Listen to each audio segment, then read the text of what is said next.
storm. A child's cry, a dead man in a buried truck, and a radio tower that refused to stay silent.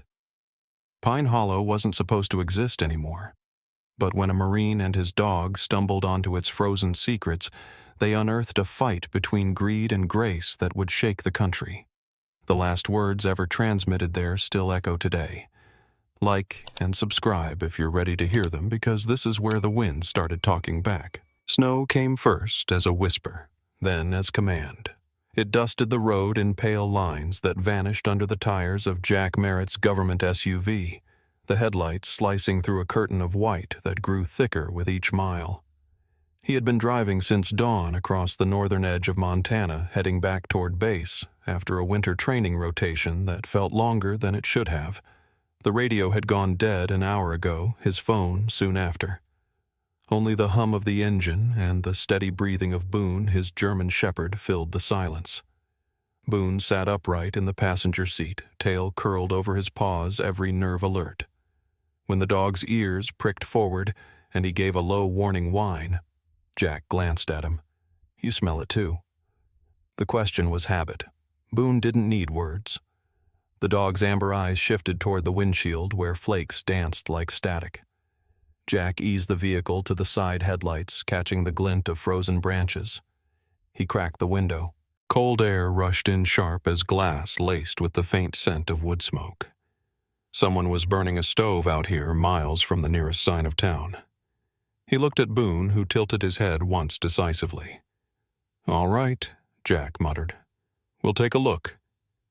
He turned onto a narrow maintenance road half buried in snow, the kind that maps forgot after government funding ran out. The tires groaned, slipping for grip. Snow coiled around them like a living thing. The wipers squealed once before freezing mid-sweep. Boone shifted closer to the dashboard nose, pressed against the air vent as if guiding them. A faint orange glow appeared ahead, steady, not flickering like a campfire, but warm and deliberate. Jack's shoulders loosened slightly. Someone was home. 10 minutes later, he pulled into what looked like a service yard. A wooden tower rose from the drifts braced with metal guy wires that sang softly in the wind. At its base stood a weather station, cedar walls weathered gray, a chimney pushing out a lazy thread of smoke. Through the front window, lamplight glowed steady and golden. Boone barked once, not loud, more a statement than alarm. Jack cut the engine, pocketed his gloves, and stepped into the storm, the cold bit instantly stealing breath and thought. Boone leapt down beside him, sinking to his chest in snow before bounding forward, a silver streak against white. Together they crossed the small yard. The tower loomed like a skeleton, its cables humming low. Jack climbed the porch steps, boots thudding on old pine boards, and knocked twice. For a moment, nothing moved inside. Then came the soft click of a latch, and the door cracked open to reveal an elderly woman, short and wiry, wrapped in a wool shawl the color of ash. Her face, lined but strong, seemed carved by the same weather that shaped the hills. "Storm took the road," she said matter-of-factly, her blue-gray eyes studying him. Jack removed his cap. "Yes, ma'am. Name's Jack Merritt, U.S. Marine Corps. I was on the highway when it closed behind me. Saw your light?" He nodded toward Boone. "This is Boone. He's better company than most people." The woman's expression softened as her gaze met the dog's. "Good manners on that one," she said. "Better come in before the wind decides to own you." Inside, warmth wrapped around them like a blanket. The air smelled of pine pitch iron and tea. A cast-iron stove glowed orange in the corner, and a kettle murmured softly atop it. The room was small, but ordered, the walls lined with maps, radios, and handwritten logs. "Eleanor Whitlow," she said, offering a thin hand. "This station used to send reports to Helena before the satellites made us obsolete. Now it's just me and the weather." Jack shook her hand gently, surprised by the steadiness of her grip. "Appreciate the roof, ma'am. We won't be trouble." "Trouble's already outside," she replied, pouring tea into 2 mugs. Boone sniffed the air tail, wagging once before he curled near the stove, his flank twitching with the relief of heat. Jack crouched beside him, rubbing frost from his fur. How long's it been since you had company out here last fall, I think, Eleanor said. A ranger came to check the equipment, said the tower still hummed like it had a heartbeat. Guess it wasn't ready to die. She smiled faintly, eyes catching the lamp glow. You know, the wind carries sound if you listen right. Sometimes I think I hear my husband tuning the signal like he used to. Jack glanced toward the radio on the counter, an older model with dials worn smooth. Its indicator light flickered faint but alive. Still works, he asked. When it wants to. She's temperamental, but she listens better than most folks. She slid his mug toward him. To strangers in storms, she said. Jack raised his cup. And to lights that stay on. The tea was strong and sweet, heavy with honey. He let it thaw the stiffness from his chest. Outside, the wind struck the siding with a hollow moan. Boone lifted his head ears, twitching. You got power lines out here? Jack asked. Not anymore, Eleanor said. Generator in the shed, propane heat. Everything else runs on patience. Her eyes lingered on the window where the storm thickened. Weather's turning hard. We'll lose sight of the trees before midnight. Jack followed her gaze. Snow had swallowed the yard. The tower was just a silhouette now, the cables drawn tight as if bracing against something unseen. Boone stood moving to the door, nose pressed to the seam. He hears something, Jack said quietly. Eleanor didn't move, only listened. The faint metallic ring of the tower drifted in, joined by the long whistle of the wind through the valley. That's just the mountain talking, she said softly. It does that before a bad one. Boone turned his head, watching her eyes reflecting the lamplight. He believes you, Jack said. He's got good instincts, she replied. You'll need them before this night's through. Jack smiled faintly. You sound like someone who knows what storms can do. I've outlived enough of them to learn respect. She moved toward the stove, tossing another log in. The flames leapt higher, chasing back the shadows that had crept across the room. For a moment, everything felt still, the kind of stillness that belongs to places the world has forgotten. Jack rubbed his palms together, watching the frost melt off his gloves. Boone settled again by the stove, his breathing even. Thank you, Jack said quietly, for opening the door. Wasn't a choice, Eleanor answered. Sometimes the wind brings you who you need. You just have to listen. The old tower groaned, its cables singing like a warning. Jack didn't yet know that the sound he heard would be the same frequency that changed his life before dawn. For now, it was only weather and a woman and a light that refused to die. The storm built its walls through the night, pressing cold fingers against the window panes until frost bloomed like pale coral across the glass. Jack Merritt woke before dawn, trained reflexes snapping into place.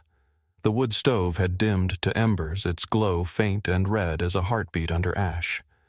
Boone raised his head from the rug, ears lifting at the same instant. The dog's breath puffed small clouds in the chilled air. Jack moved quietly, feeding the stove another log, coaxing the fire to life. The wind outside had changed pitch. It no longer wailed, but hummed low as though testing the tower's endurance.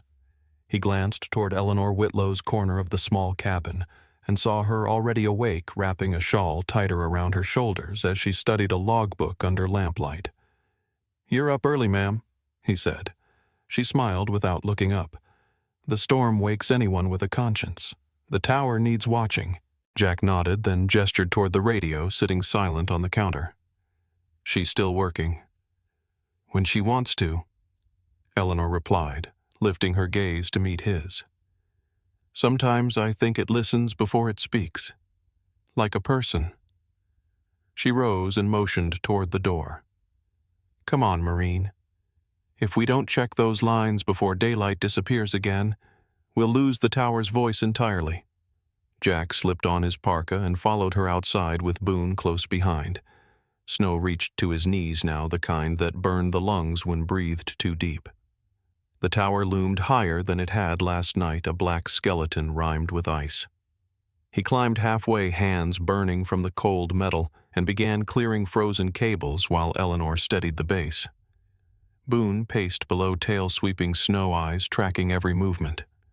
When Jack finished tightening a loose bracket, a small leather case fell from his pocket, landing in the drift below. Boone sniffed it immediately, tail still. Eleanor bent to pick it up, brushing snow from the embossed insignia, a golden eagle globe and anchor. Her eyes softened. "United States Marine Corps," she read aloud. "You're still serving active duty?" Jack answered, dropping from the ladder. "Maintenance rotation before reassignment." Eleanor held the case in her hands for a long breath. "I've heard that insignia before, not seen, mind you, but heard." Jack frowned slightly. "How do you hear an insignia?" She smiled faintly, her gaze distant. "Last winter there was a broadcast on the emergency frequency. Training exercise out of Malmstrom, I think. You were leading it, voice calm as stone even when the feed broke. I was listening from this very room, thought the voice belonged to a man who understood storms." Her eyes met his again, steady and kind. "And now here you are. God has a way of connecting his frequencies, doesn't he?" Jack didn't know what to say, only nodded once. The wind whipped between them, scattering fine snow like dust.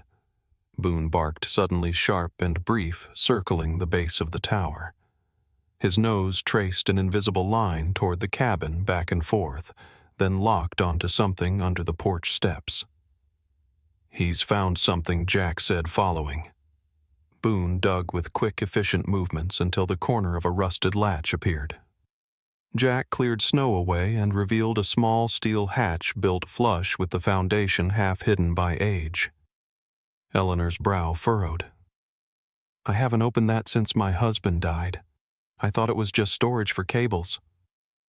The metal creaked as Jack forced it open. A short ladder led down into darkness. He switched on his flashlight, the beam catching the shimmer of old paint and dust. The air smelled of iron paper and faint oil. Boone growled once, not threat, only warning. Jack descended first, boots echoing softly.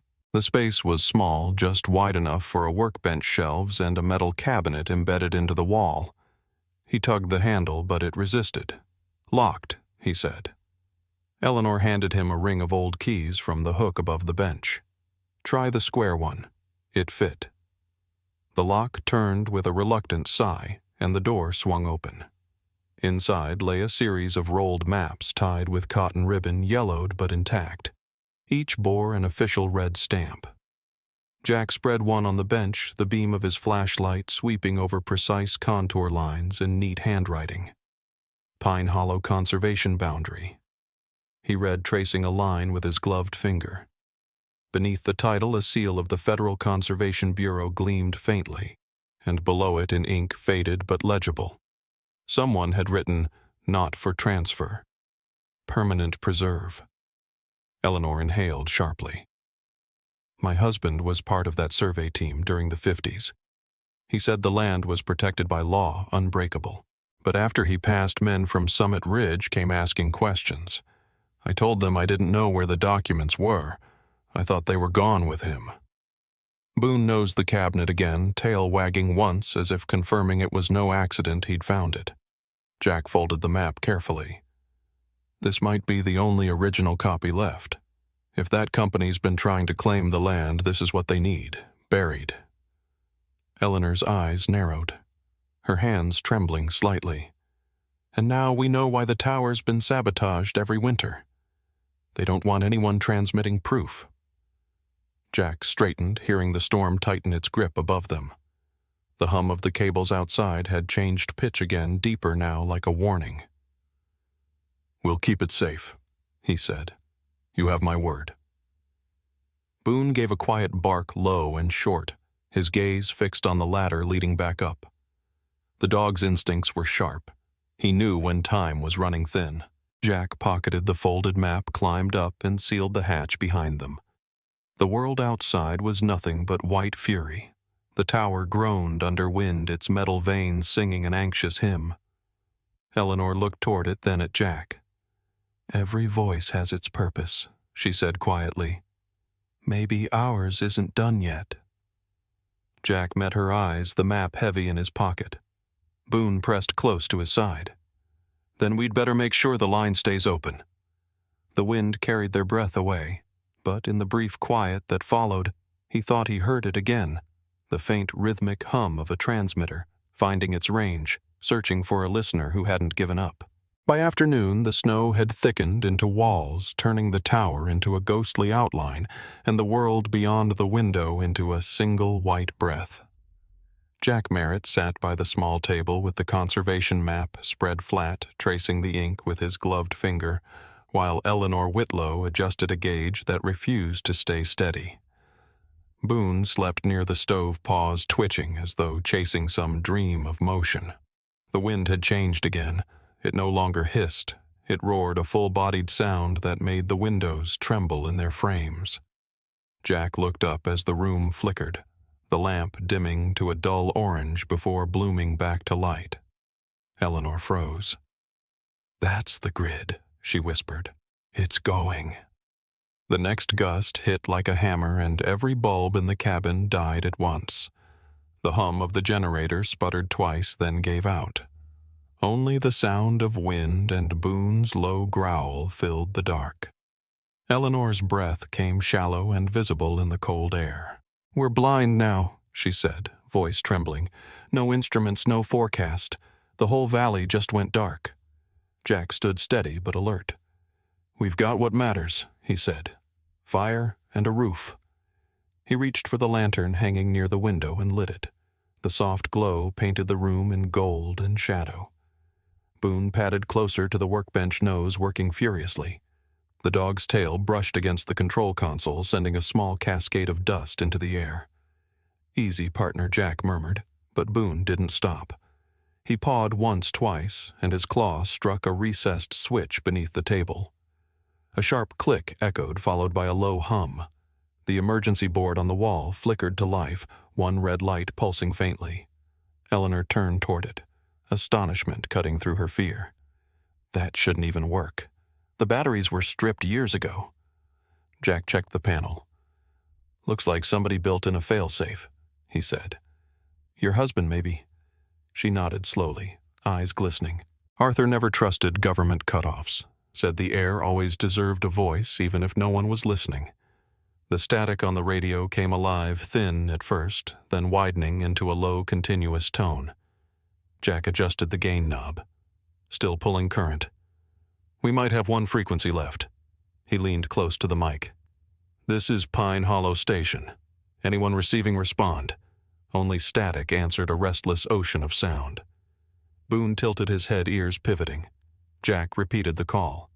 Then, through the interference, a fragment of sound surfaced, a tremor of speech, small and distant. Eleanor's hand flew to her chest. "Did you hear that Jack raised a finger for silence?" The static broke again, and this time the voice was unmistakable, high, trembling, young. "Please, help! It's cold! Grandpa, he's not waking up!" The words cracked, drowned by wind and distance, but they carried enough clarity to freeze the air between them. Boone's ears went rigid.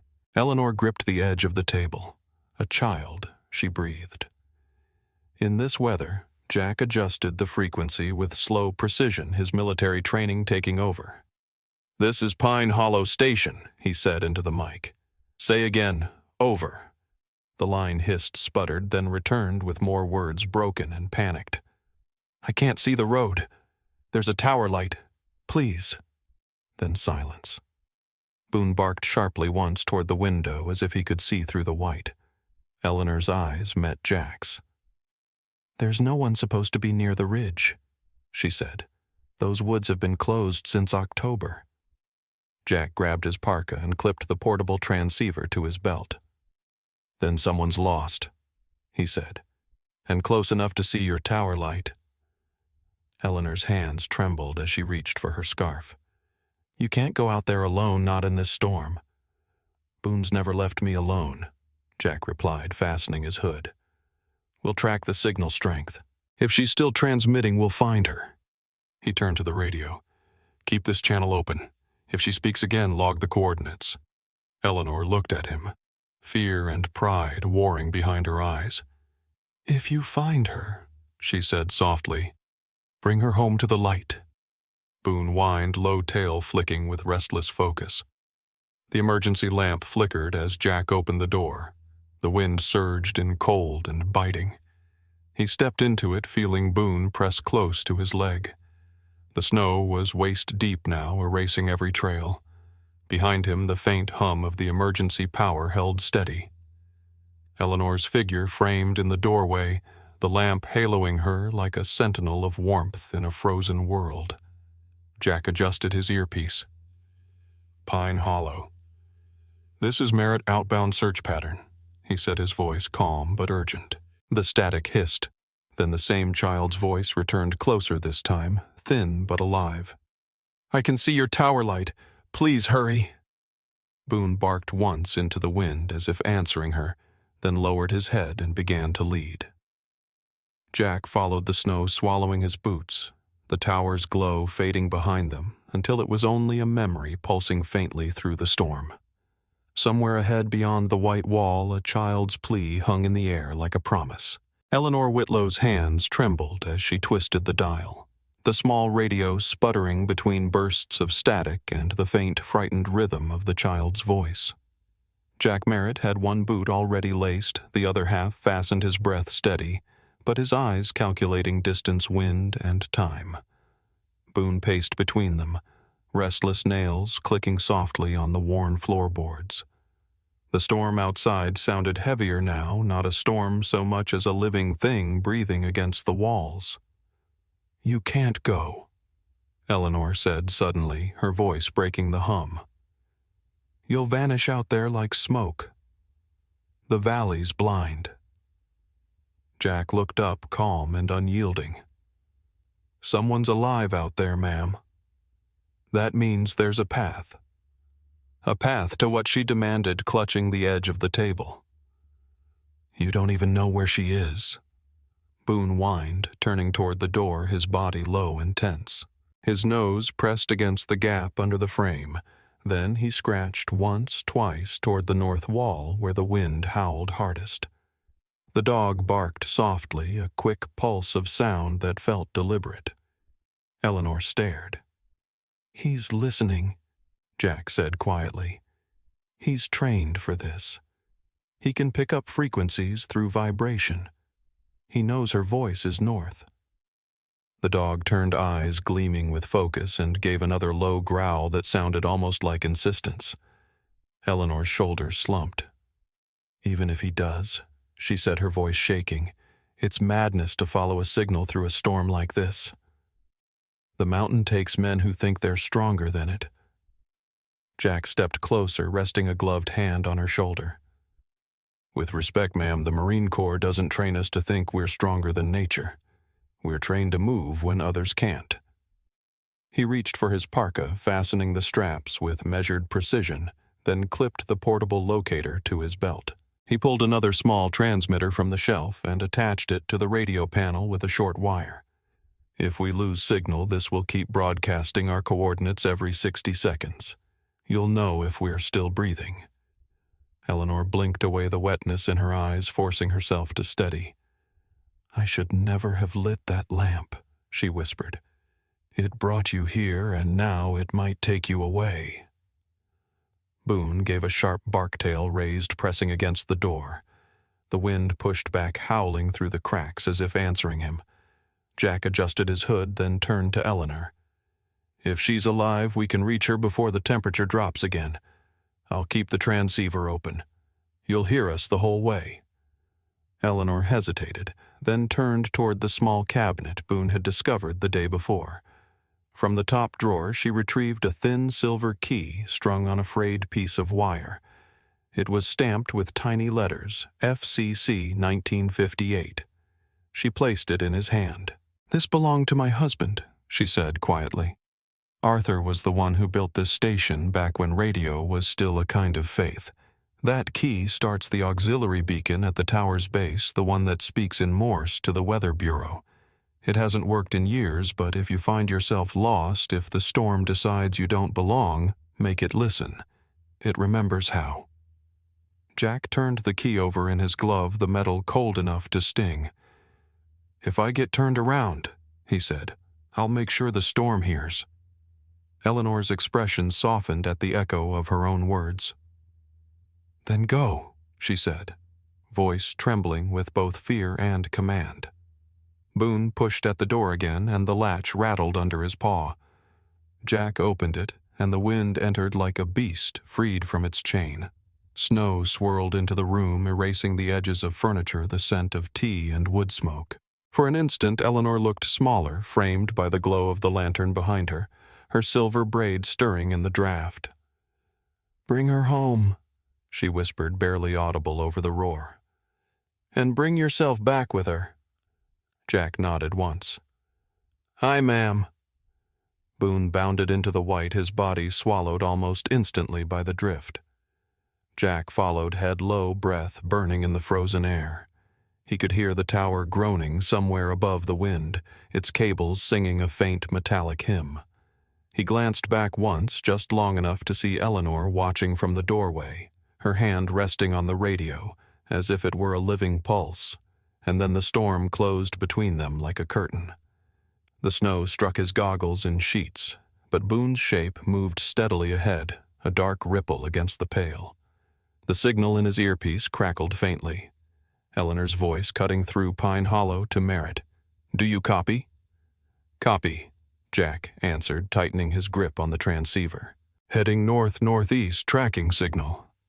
The wind screamed around them, carrying a distant, broken echo. A child's voice again, faint but real.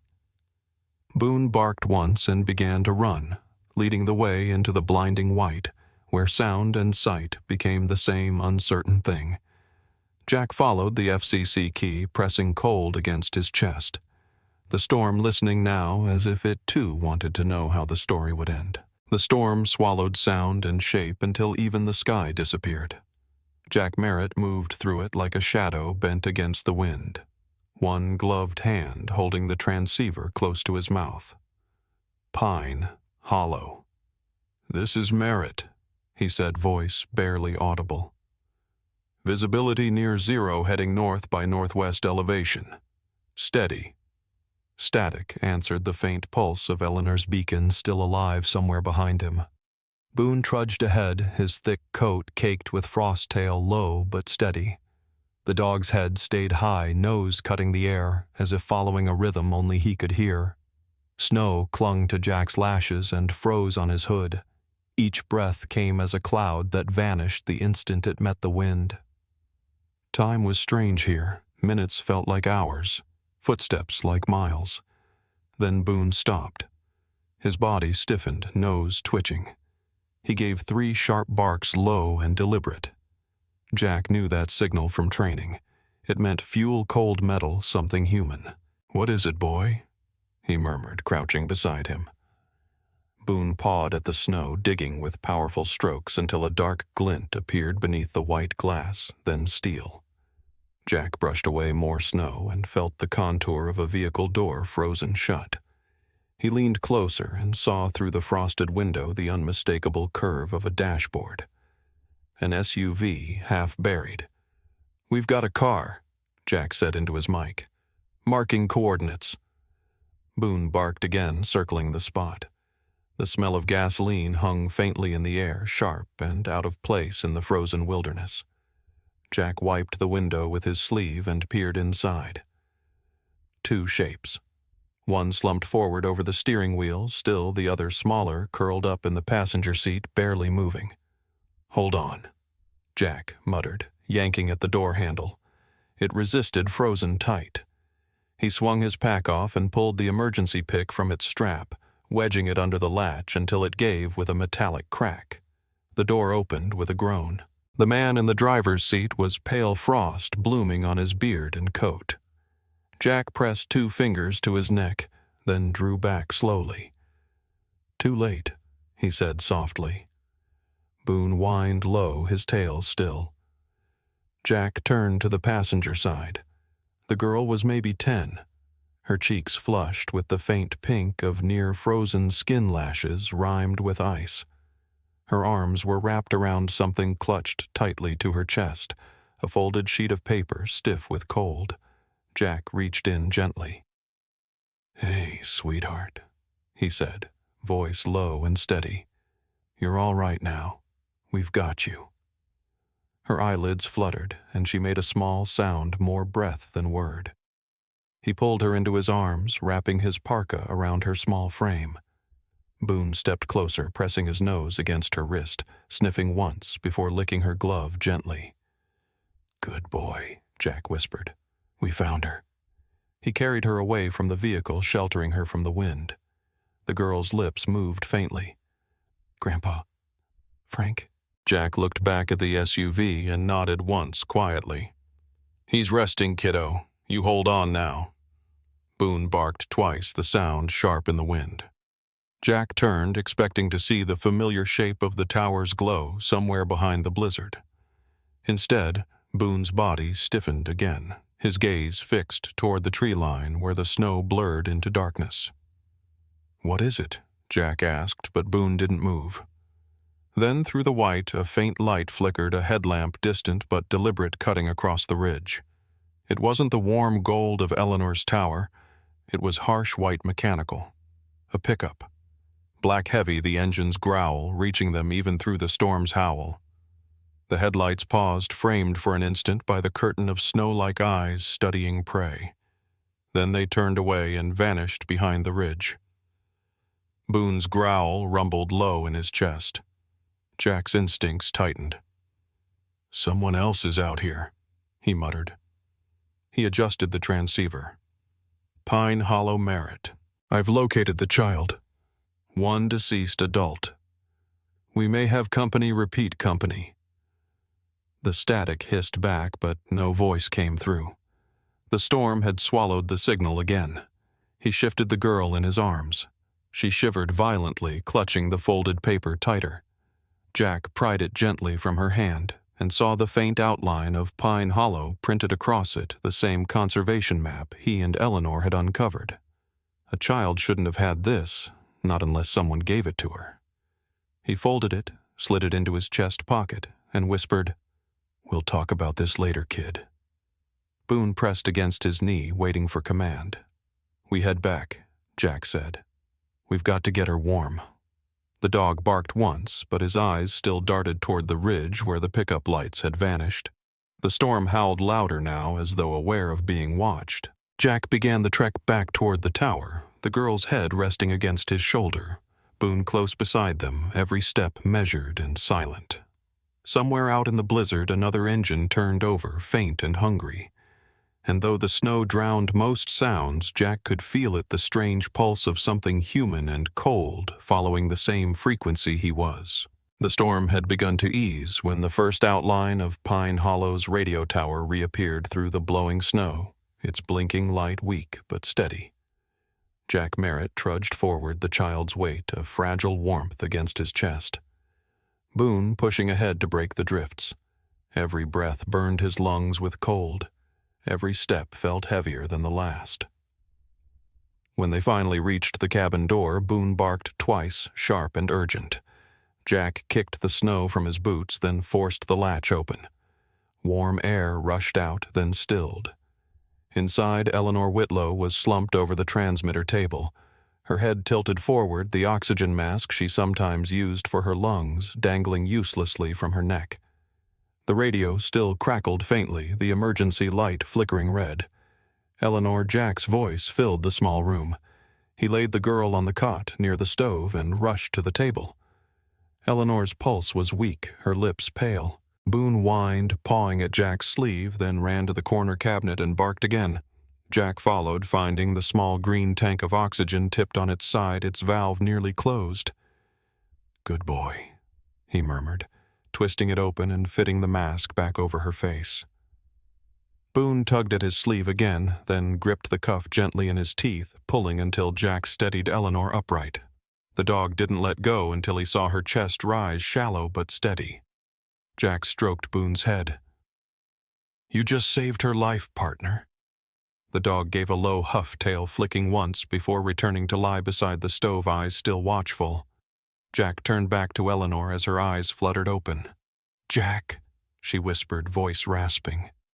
"The child alive," he said softly. "We got her out." Relief broke across her features, but only for a heartbeat before worry settled again. "The others, just her grandfather. He didn't make it." Eleanor nodded, weakly gaze drifting toward the radio. "The signal drew you both here," she murmured. "That's more mercy than science." Jack checked the girl, now stirring faintly under the blanket. "She's burning up," he said. "Mild hypothermia, but she's fighting." He poured water into a kettle and set it on the stove. "Once she wakes, we'll know more." Boone's ears twitched, catching some distant creak outside, the sound of wind moving through the metal rungs of the tower. He didn't growl, but his gaze stayed on the door. Jack noticed. "We're not alone, are we?" Boone didn't answer, only thumped his tail once low and uneasy. When Jack turned to fetch a clean towel from the storage chest, his boot caught on a loose floorboard. The plank shifted with a hollow sound. He knelt, pried it open, and froze.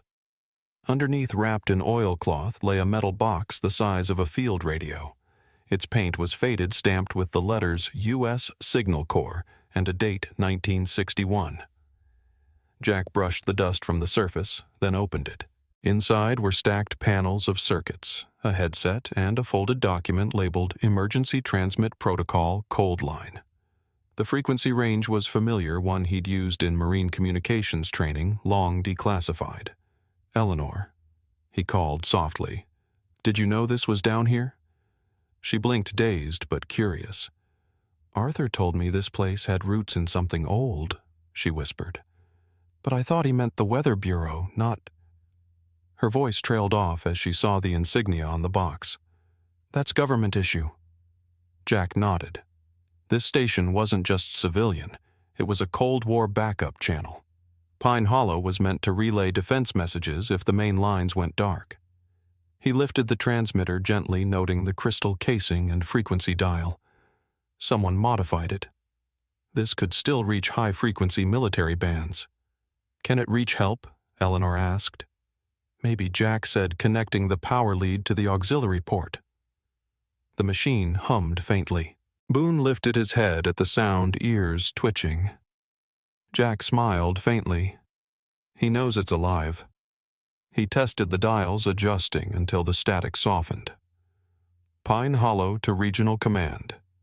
This is Marine Jack Merritt Emergency Relay active, requesting confirmation." Only silence answered, then a faint hiss of feedback. He tried again. Nothing. "The storm's jamming too much," he muttered. "But when it clears, we'll have a line straight to base." Eleanor's eyes filled with a quiet light. "Arthur always said this valley held more than wind," she whispered. Jack nodded, tucking the document back into the box. "Then we use it," he said. "If someone's following our signal, I want the next one to reach someone who can fight back." Boone stood stretching, then walked to the cot where the girl lay. He sniffed her hand gently, then looked to Jack and gave a low, almost questioning bark. "She's going to make it," Jack told him. "We'll get her warm, and she'll tell us why she was out there." Boone's gaze returned to the window where snow still fell in steady sheets. Somewhere beyond the ridge, the echo of an unseen engine rumbled faintly through the storm. Jack heard it too. He turned down the lantern and listened, the room holding its breath. "Hope flickers," Eleanor said softly, "but danger's never far behind." Jack looked toward the radio's red light pulsing in rhythm with the wind.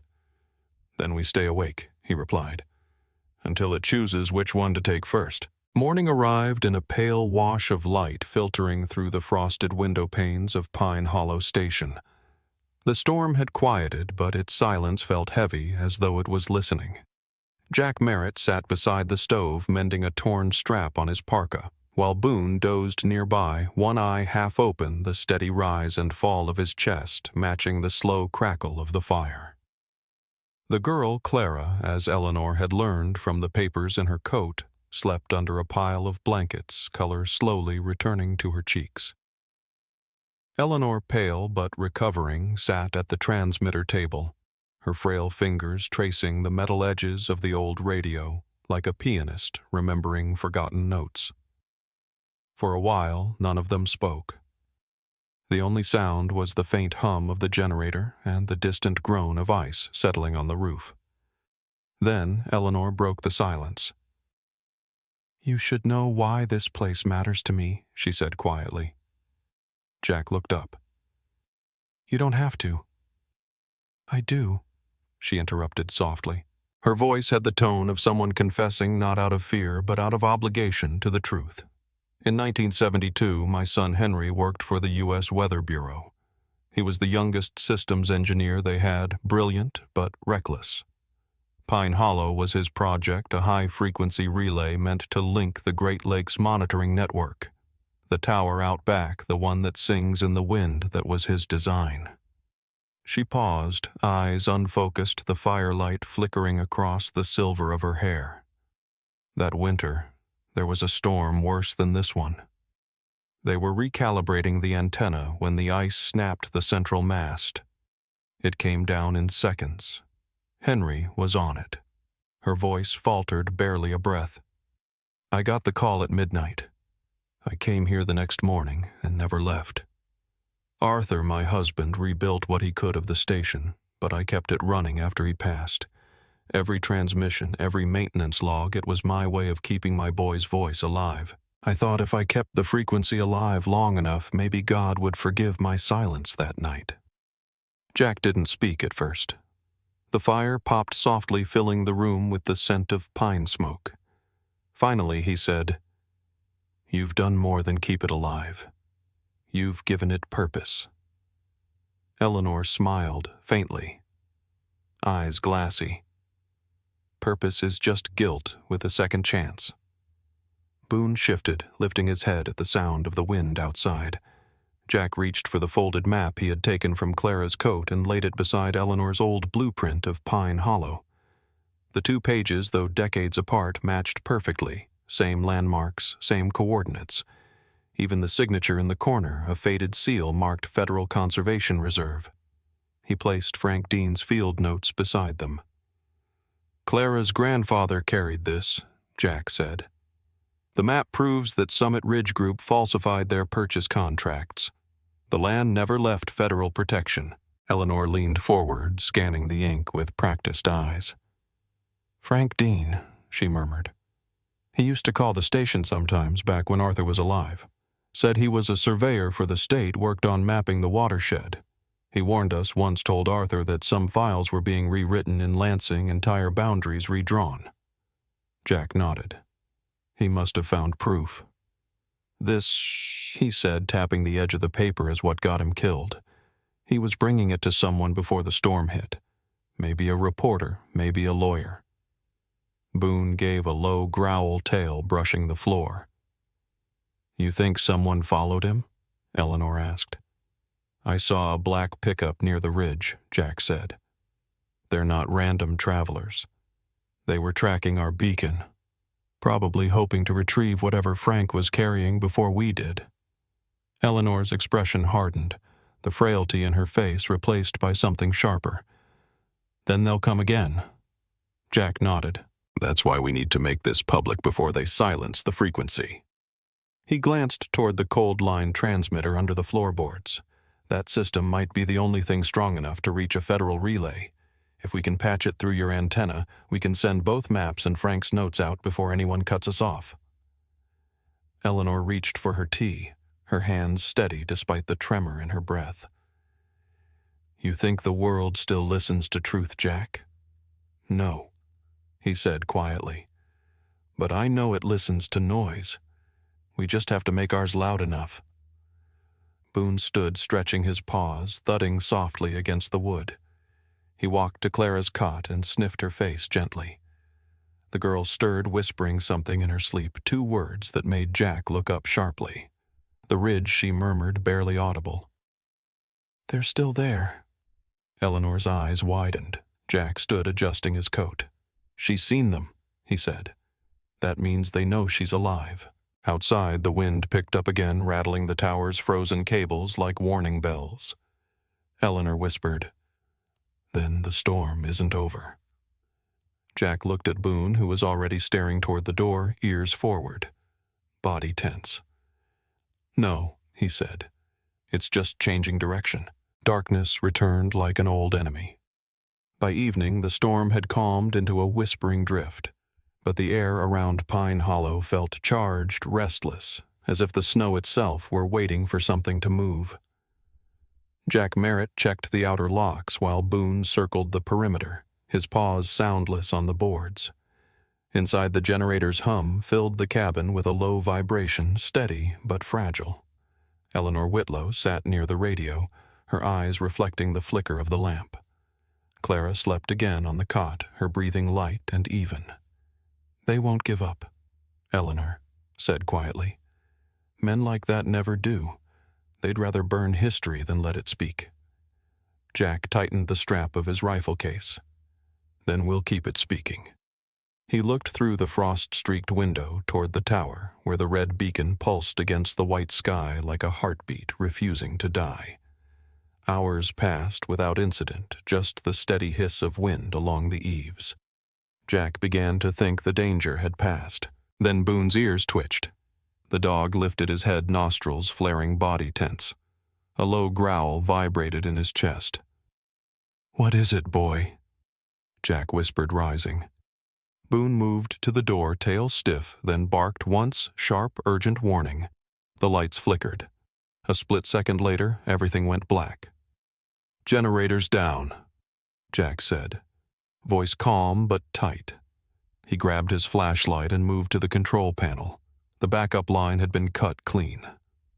Boone's barking turned feral, echoing through the storm.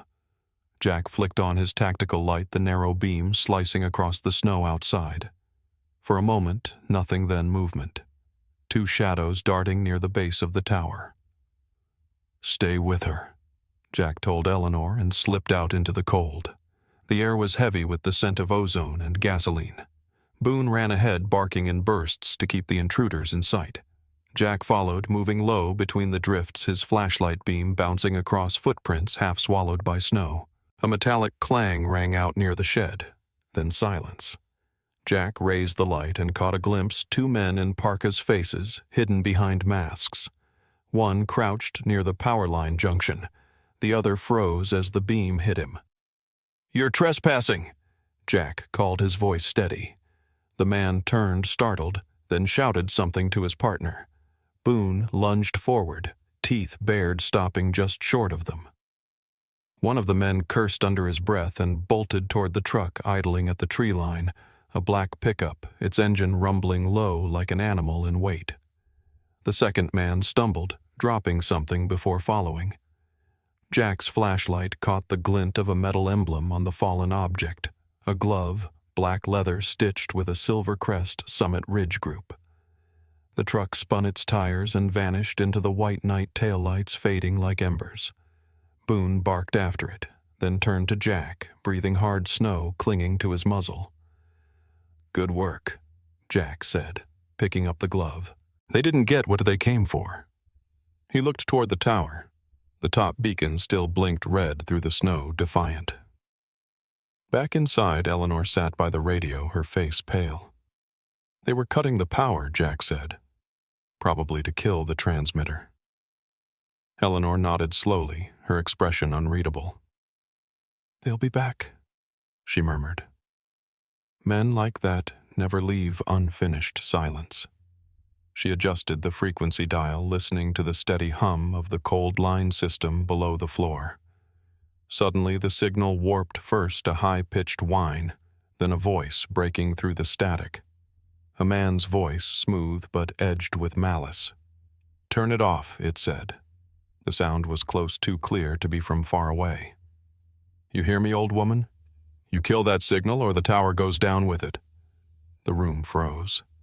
Boone growled low, tail stiff. Eleanor's eyes narrowed. They found the frequency she whispered. Jack leaned closer to the receiver. "Who is this?" he demanded. Only static answered then. The voice returned colder. "You're sitting on stolen ground. We're just taking back what's ours." The transmission cut abruptly, replaced by the faint hiss of dead air. Jack exhaled slowly. "They're monitoring us. Probably using a directional receiver." Eleanor pressed a trembling hand against the table. "It's not about the land," she said. "It's the proof.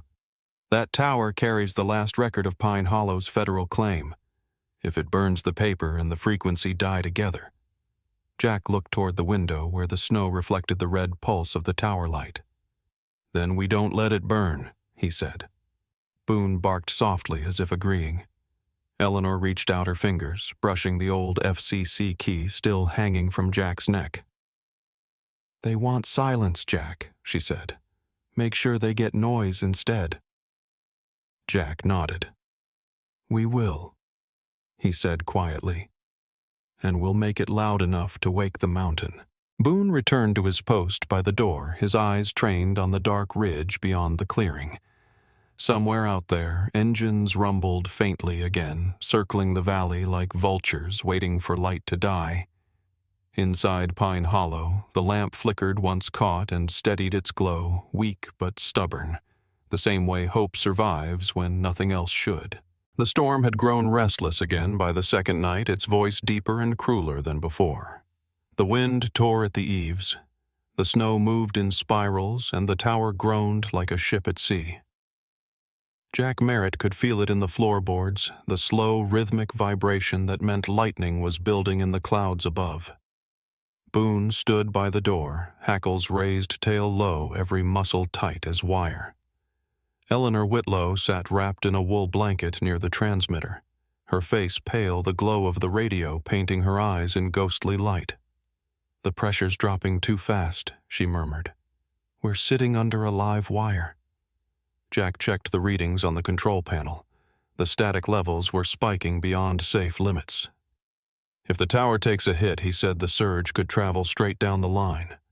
Boone barked once sharp as if to punctuate the warning. "We shut down until it passes," Eleanor said, voice trembling. "We can't risk losing the equipment." Jack hesitated. "If we power down, we go silent. They'll think we're dead." She looked at him with weary eyes. "Maybe that's safer." Jack started to reply, but the air changed a sudden electric pulse that made the hair on his arms rise. "Get back," he said quickly, pulling Eleanor from the chair. Boone barked again, louder this time.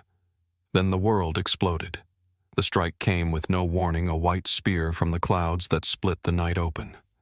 The sound hit a breath later, shaking the walls. The tower's beacon burst into flame, the light spilling across the snow like molten glass. The surge roared through the lines, snapping fuses and throwing sparks across the room. Jack shielded Clara and Boone beneath the table as the transmitter blew apart in a shower of smoke and shrapnel. The smell of burning insulation filled the air. "Eleanor," he shouted.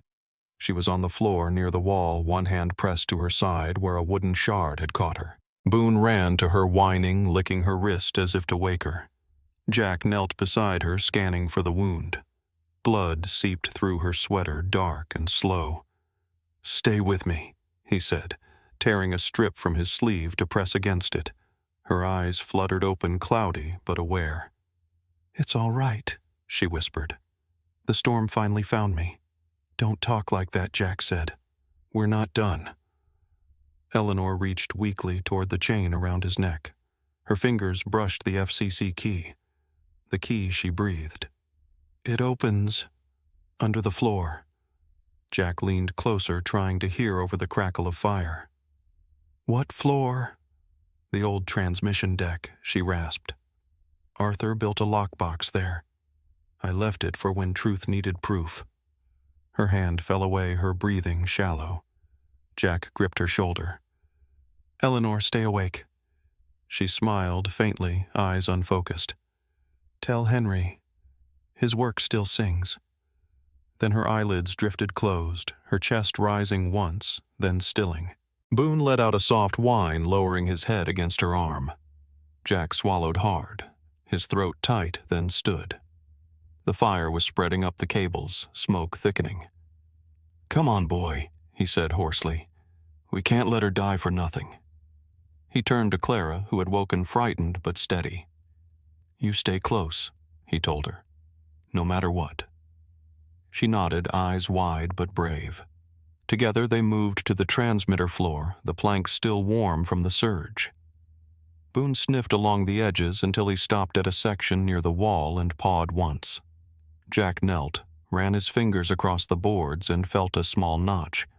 He pulled the FCC key from his neck and slid it into the groove. The mechanism clicked softly.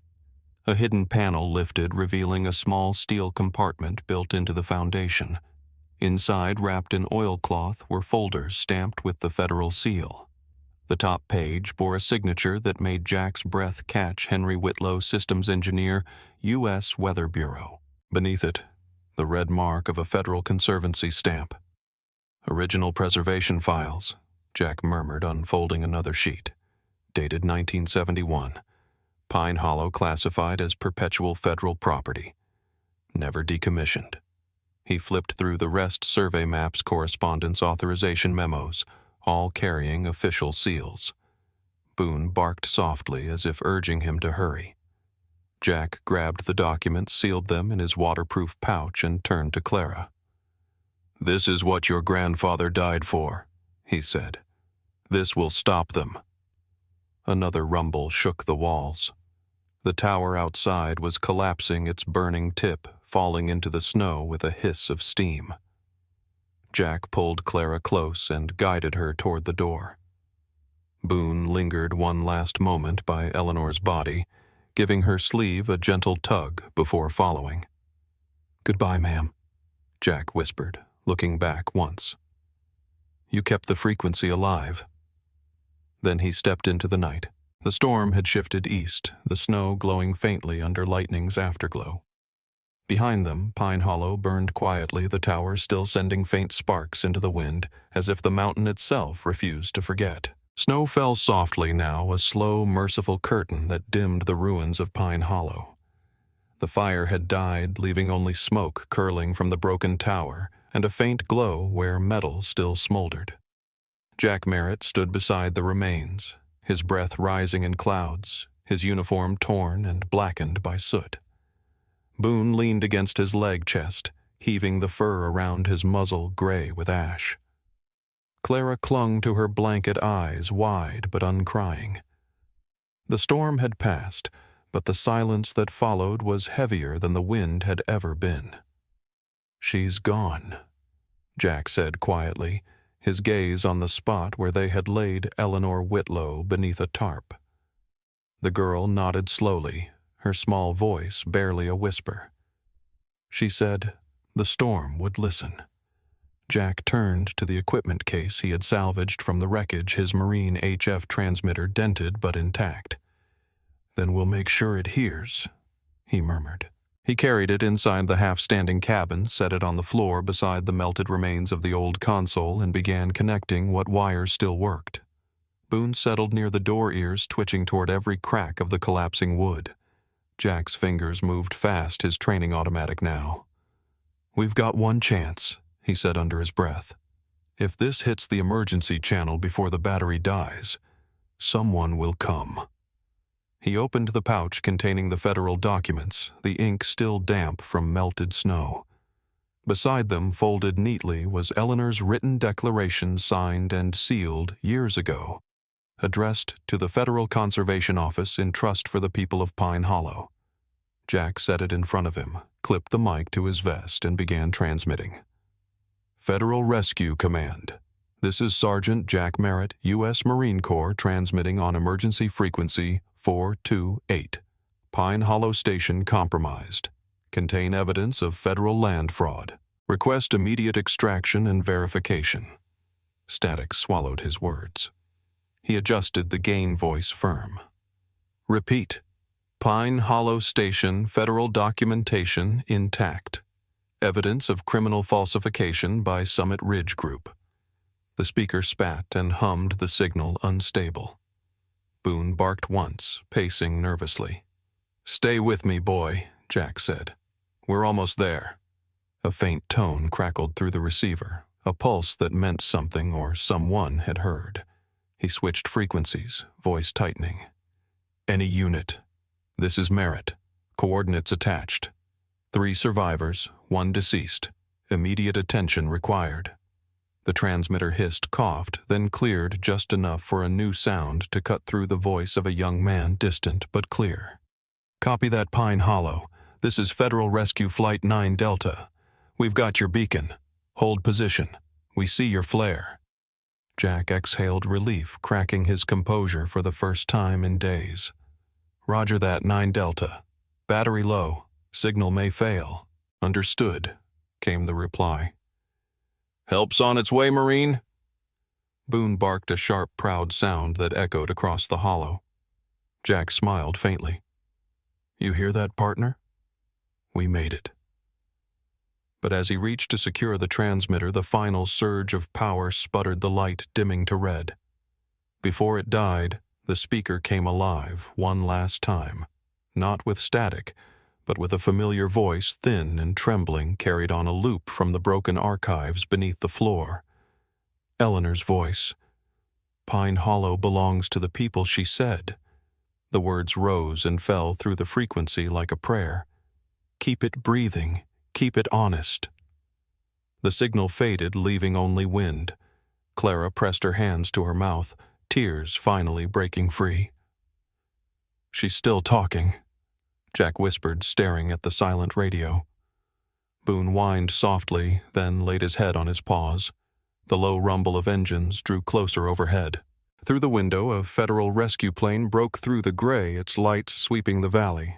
Jack fired his flare gun, the crimson streak arcing into the snow-choked air, bursting like a star. Minutes later, voices shouted over the roar of propellers. Medics descended, wrapping Clara in blankets, checking Jack's burns, offering water. "You did good," Marine one of them said, glancing at the files clutched in Jack's hand. "These are going to change things." Jack nodded, too tired to speak. Boone trotted between rescuers, tail low but steady, refusing to leave until Clara was safe. Days later, when the news broke, the headlines read, "Federal Inquiry Confirms Pine Hollow Protected Land Fraud Investigation Launched Against Summit Ridge Group." The tower was rebuilt in spring, its frame new but its spirit unchanged. They called it the Martha Line, a name chosen by Clara, who now carried Eleanor's signature as her legal guardian's heir. The federal office granted her title as community steward of Pine Hollow, the youngest in state history. Jack stayed on as conservation warden, refusing transfer. "Someone's got to keep the light honest," he told the agents. Boone received his own badge, a small brass plate engraved Chief of Safety. He took his duty seriously, spending every evening lying at the tower's base, watching the horizon as if guarding the frequency itself.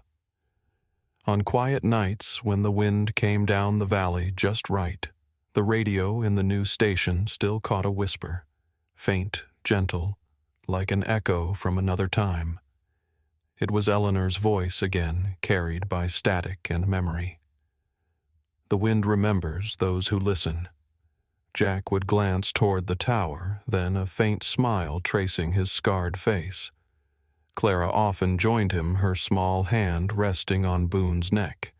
Together they watched the beacon flash across the snow, red and steady. The mountain had its silence again, but this time it was not empty. It was peace. "Before you go, tell me what you think really happened that night at Pine Hollow. Was it fate or just a man who refused to stay silent? I want to hear your thoughts in the comments. Where are you watching from, and which moment stayed with you the most? Don't forget to like this video if the story moved you, and subscribe so you won't miss the next one. Every share helps these stories of courage, loss, and redemption reach someone who might need them. Stay warm, stay kind, and keep listening. The next signal's already on its way.